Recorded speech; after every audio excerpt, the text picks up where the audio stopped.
Muy buen día. Esto es Punto de Encuentro. Qué bueno que hayan llegado acá a nuestra sintonía. Vamos a conversar hoy día de un tema que yo sé que le preocupa y que está en la conciencia colectiva, el tema de la puerta giratoria, de que entran, que no entran, de que entran pero salen y después cuando los van a buscar ya no están. Bueno, me refiero a lo siguiente. Más del 50% de las causas penales fueron archivadas sin imputados este primer trimestre del 2024. El aumento de homicidios consumados y frustrados, mayor cantidad de menores de edad participando de ilícitos e incremento en robos violentos son parte de los resultados que ha evidenciado el boletín estadístico del Ministerio Público correspondiente al primer trimestre de este año. Pero también la Fundación Amparo y Justicia ha realizado, a partir de datos proporcionados por el Ministerio Público, un reciente estudio estadístico sobre niños, niñas y adolescentes. Vamos a conversar de esto con don Nicolás Pietrasanta, jefe de estudios políticas públicas de la Fundación Amparo y Justicia. ¿Cómo estás tú? Muy buen día, un gusto recibirte. Buen día, Miriam. Muy bien por acá. ¿Y tú? Todo bien por acá. Muchas gracias. Oiga, cuénteme un poquito, a ver, brevemente, ¿qué pasa con este estudio que ustedes hicieron? Hay algunas cosas que yo estuve ahí viendo que son terribles, como por ejemplo, o sea, son positivas por una parte, en el sentido de que las denuncias, que los casos han bajado, pero las denuncias, hay un 80% de denuncias sobre abuso en niños, niñas y adolescentes que no llegan a nada, no, ni siquiera se denuncian, ¿no? Cuéntanos un poquito de ese estudio. Así es. La verdad, lamentablemente, es bastante complejo la investigación de las causas de delitos sexuales que se cometen contra niños. Primero, partamos hablando que uno normalmente dice delitos sexuales contra niños, pero aquí hay muchas cosas adentro. Hay desde delitos que se cometen en la red, ¿cierto? En Internet, explotación sexual en línea, grooming, que ahora es un fenómeno que está bien, no de moda, o sea, sería una mala palabra, digamos, pero que está ocurriendo harto. Pero también hay el delito sexual más habitual al que solemos relacionar, ¿cierto? El concepto que son las violaciones, abusos sexuales con y sin contacto. Entonces, quiero recalcar esto porque en el fondo hay una variedad de delitos sexuales bien diferentes y que tienen fenomenologías bien particulares, son cometidas por personas diferentes, afectan a niños y niñas de diferentes edades. Entonces, es interesante partir por señalar esto, Ya. porque además eso es lo que lo hace precisamente difíciles de investigar. Cuando a un fiscal se le designa una causa de un delito sexual, tiene muchos obstáculos para poder avanzar de manera óptima en el proceso penal y lograr lo que a lo mejor todos como sociedad esperaríamos, o incluso las víctimas, ¿cierto?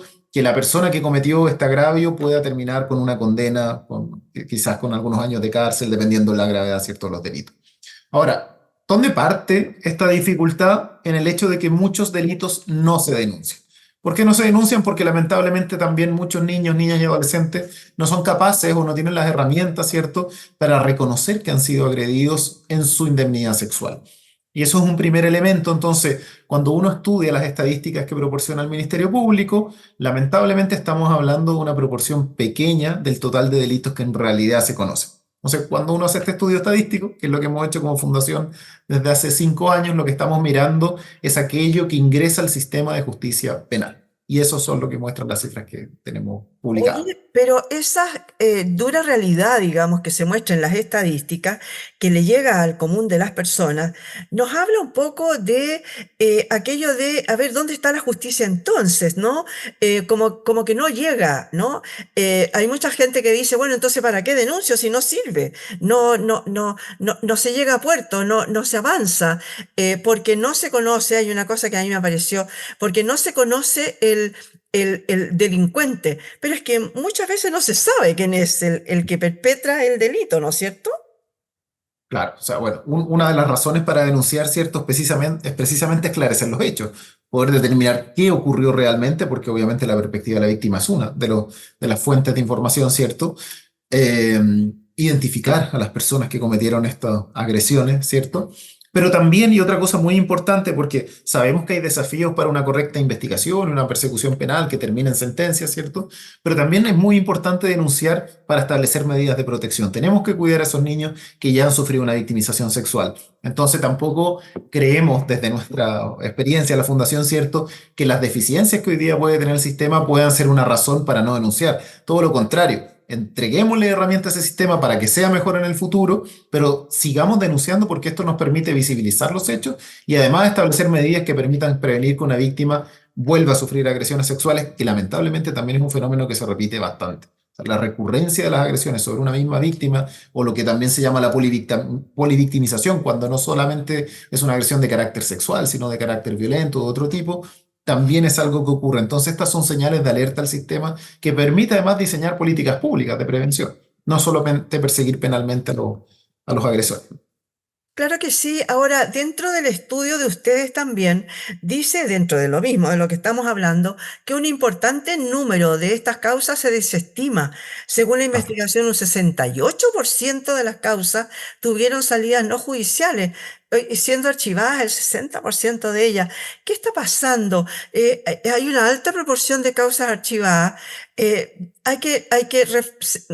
Hay que mejorar, digamos, los resultados tanto de las pesquisas policiales, de los resultados de los persecutorios, son los fiscales los que no preparan bien los casos, son las policías que nos faltan. Cuéntame un poquito de eso para que después nos vamos a la otra parte, ya no de niños y niñas y adolescentes, sino que en general. ¿Por qué se ah. archivan tantas causas? Sí, bueno, creo que no es novedad para nadie, lo hemos escuchado mucho en la prensa, ¿cierto? Que hay mucha reforma en este momento que se están discutiendo en el Congreso y que tienen por objetivo fortalecer el sistema de justicia. Uno de ellos es un proyecto de ley que hoy día está en discusión, que es para fortalecer el Ministerio Público, tener más fiscales, tener un estándar, por ejemplo, como los que tienen los países asiáticos o países de Europa o de América del Norte, ¿cierto? Que permiten en el fondo tener más gente preparada y dispuesta para investigar causas. Creo que ahí hay un ámbito donde el Ministerio Público hoy día puede mejorar y, por cierto, para eso se requiere de mayor inversión pública y eso será necesario para obtener mejores resultados. En el caso de los delitos sexuales, como hablábamos antes, son bien complejos de investigar. Uno a veces se imagina que tenemos evidencia muy clave y muy a la vista de las agresiones sexuales, pero la verdad es que no es así. En la gran mayoría de los casos, la única evidencia o prueba disponible es el relato de los propios niños. Como fundación, ¿qué es lo que hemos hecho desde hace algunos años? Fue impulsar una reforma al sistema de justicia penal para que en cada caso donde se agrediera a un niño, niña y adolescente en una agresión de carácter sexual, ¿cierto? Y que ingresara su caso al sistema de justicia, para este caso se aplicara una entrevista investigativa videograbada. ¿Y qué es una entrevista investigativa videograbada? Es una técnica aplicada por un profesional especializado que tiene por objetivo recoger el testimonio de un niño, niña, adolescente en el mejor estándar posible, sin contaminar los relatos, porque en el sistema antiguo pasaba mucho eso, entonces se perdía la calidad de la prueba. Y eso evidentemente tiene dos grandes efectos. Por un lado, protege al niño, porque va a tener que declarar una vez solamente, o en el ideal una sola vez, pero además favorece la persecución porque está obteniendo un testimonio de mejor calidad. Entonces, creemos que herramientas como estas contribuyen, pero además hay que tener en consideración que hay elementos más sistémicos que también hay que tomarlo en consideración. Por eso mencionaba como ejemplo, digamos, este proyecto de ley de fortalecimiento del Ministerio Público, y me imagino que hay otras serie de barreras, digamos, que tiene que ver con el nivel de preparación a lo mejor de las instituciones, con la dotación que tienen, con las herramientas también que tienen para la investigación, y que ahí, bueno, creemos que en realidad es el Ministerio Público el más indicado para dar respuestas al respecto, ya que no conocemos la organización interna en detalle como para poder como fundación decir algo al respecto.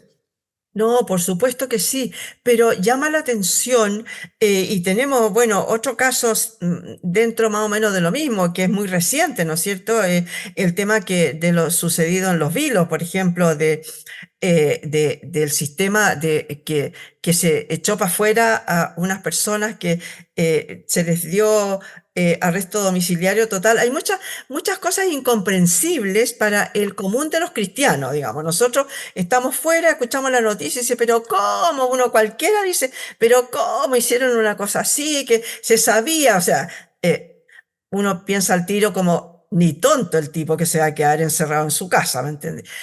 Y las cosas se van cortando generalmente por los hilos más delgados, ¿no es cierto? Aquí se le echó la culpa, en el caso que estoy hablando yo, Se le echó la culpa a el fiscal, que era un fiscal adjunto, que era un fiscal poco menos que en práctica, digamos, por no haber preparado bien el caso. Pero mi pregunta va más allá. ¿Es que los fiscales preparan los casos basados en las evidencias, en la investigación hecha por las policías, ¿no es cierto? Así es, pero hay algunas investigaciones policiales que son autónomas, que son las que se realizan de manera más cercana a la ocurrencia de los delitos, ¿cierto? Y hay otras que son lideradas por el fiscal y solicitadas como diligencias por el fiscal. Ahí, bueno, sería súper interesante para ver qué es lo que está causando estas cifras en delitos sexuales contra niños, niñas y adolescentes, ver dónde están, digamos, esas falencias en el fondo. A lo mejor puede estar pasando que los archivos se están decretando de manera muy temprana y por lo tanto efectivamente no ha habido una investigación exhaustiva donde podamos decir con certeza, sabes que hice todas estas diligencias y después de un tiempo me di cuenta que no hay cómo probar este delito, no voy a proseguir. Pero a lo mejor tomé algunas medidas preventivas para la víctima y eso ya está contribuyendo a la justicia. Otra cosa sería que de manera más negligente se archivaran, ¿cierto? Estas causas muy tempranamente, digo, no sé, a la semana de que se reporten los delitos y por lo tanto en realidad no se haga nada. Y yo creo que ese es un elemento que nuevamente debe indagar la institución. Ellos son quienes tienen la mejor información respecto a cada una de las causas, pero al menos en el global un 58% o un 60 y algo por ciento, no recuerdo la cifra exacta, de salidas no judiciales es indicativo de una situación que está ocurriendo en el sistema con delitos sexuales y eventualmente con otros delitos que marca la necesidad de otorgarle mayores herramientas a esos fiscales, sean formativas, más gente a su cargo, a lo mejor tiene que ver con la dotación policial, entre otras razones. Oye, cuando tú hablas de salida extrajudicial, ¿a qué te refieres?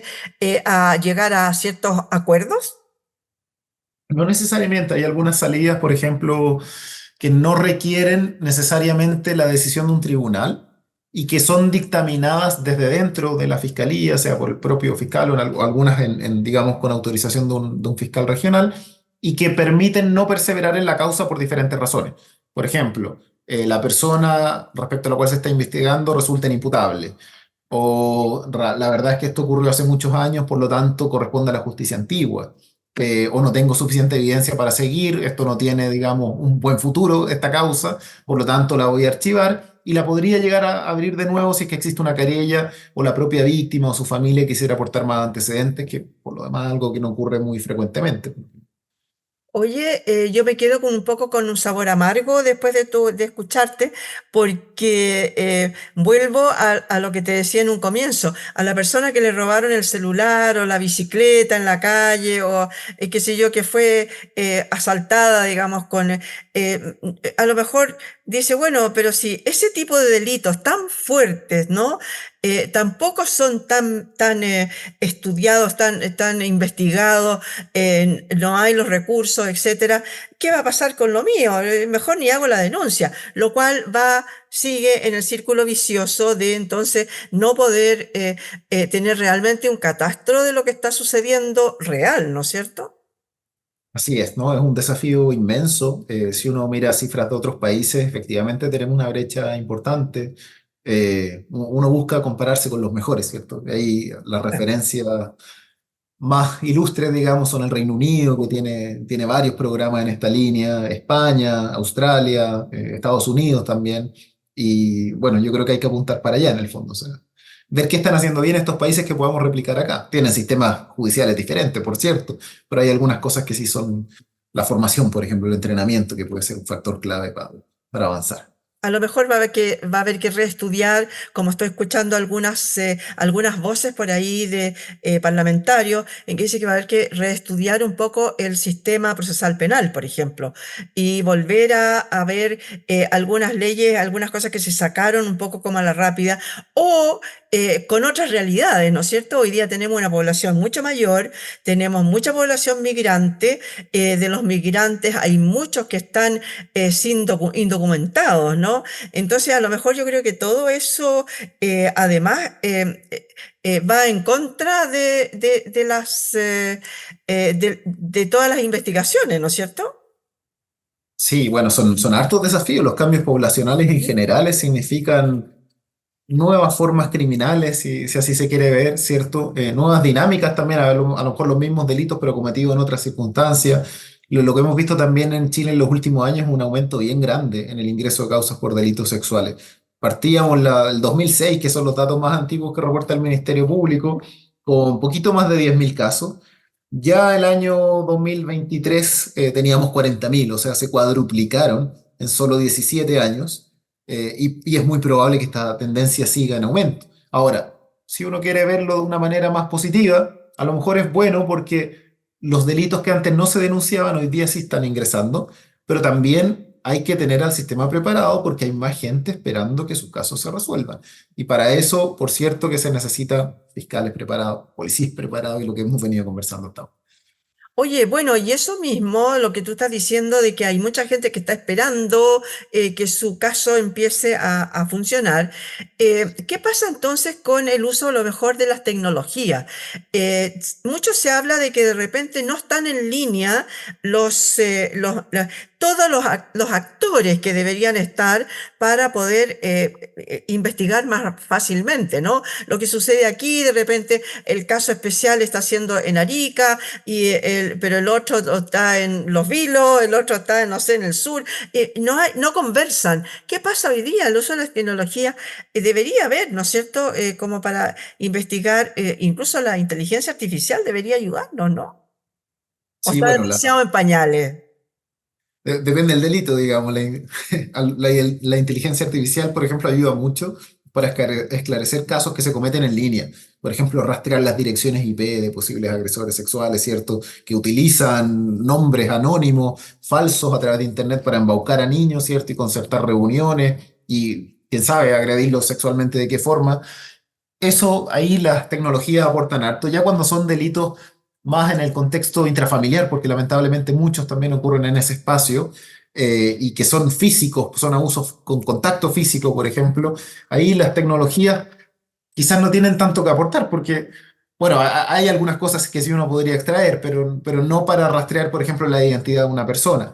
De nuevo, la entrevista investigativa no es una tecnología de punta, pero sí es una herramienta que sirve mucho y es utilizar el testimonio de una manera adecuada, o sea, entrenar a una persona para que sepa preguntarle a ese niño, para evitar que, digamos, inducirlo a cierta respuesta y para que este relato después no sea, digamos, cuestionado por la defensa, por ejemplo, en la fase judicial. Oye, ¿y existe el personal adecuado para hacer esas entrevistas? Sí, como fundación, bueno, fuimos impulsores de esa ley, ¿cierto? Trabajamos en su implementación codo a codo con el Ministerio de Justicia, con el Ministerio Público, con las policías. Diseñamos cursos formativos para que estas personas quedaran habilitadas. Hoy día, no tengo la cifra exacta, pero al menos se previó para todo el país más de 400 entrevistadores que están destinados a entrevistar a estos cerca de 40.000 niños. Y esas personas sí tienen las herramientas, ellos pasan por un curso de 3 semanas de duración, son personas además que tienen experiencia en el sistema penal entrevistando a niños, entonces, si bien hoy día tienen mejores prácticas, también venían acumulando una cierta experiencia en la interacción con niños que les permite, por ejemplo, generar un espacio de confianza para que ese niño le cuente una situación tan tremenda como haber sufrido un delito sexual y con los detalles, perdón, que se espera se puedan relatar para ser utilizados en el proceso penal. Se supone que son psicólogos, básicamente, supongo, ¿no? De profesión, Hay psicólogos, hay trabajadores sociales, hay no de policías sociales. también, sí. La verdad es que en las profesiones hay múltiples. En general, bueno, sí, uno podría esperar que un psicólogo lo pudiera hacer. A lo mejor requiere menos entrenamiento, pero una persona con entrenamiento y ya con la experiencia como policía lo hace increíble también. Entonces, está por verse, digamos, el impacto que ha tenido eso en las persecuciones penales. Es una ley que lamentablemente tiene poquitos años. Entonces, a veces estas políticas no generan un impacto inmediato, pues. Tienen que ir Oye, madurando, digamos.